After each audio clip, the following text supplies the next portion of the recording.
YCP ప్రభుత్వంపై కేంద్ర మాజీ మంత్రి అశోక్ గజపతిరాజు ఆగ్రహం వ్యక్తం చేశారు. ఏపీలో వైసీపీ ప్రభుత్వం రాక్షస పాలన కొనసాగిస్తోందని అశోక్ గజపతిరాజు విమర్శించారు. యువత భవిష్యత్ బాగుపడాలి అంటే జగన్ పాలన పోవాలన్నారు. టీడీపీ పాలన అన్ని వర్గాలు అభివృద్ధి చేసేలా ఉంటుందన్నారు. విజయనగరంలో అశోక్ గజపతిరాజు సమక్షంలో 300 కుటుంబాలు టీడీపీలో చేరాయి. ఫోటోలు కూడా చూసేసరికి నేనే ఆశ్చర్యపడిపోతున్నాను. జగన్ గారు రోజా గారికి నేర్పించుతున్నారట.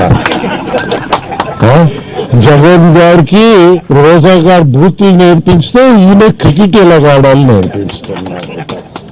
అంతే కదా వెళ్తున్నారు. ఆరోజు నవ్వడానికి బాగుంటుంది కదా, మన పిల్లల భవిష్యత్తు నాశనం చేస్తున్నారు వీరందరని మనం గుర్తుంచుకోవాలి.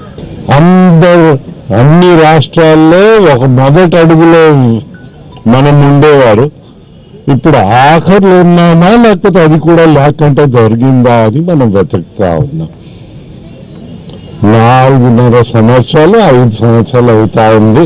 ఇంకా మనము మన భవిష్యత్తు అక్కర్లేదు అనుకుంటే ఎక్కడ వెళ్తారో తెలుసు.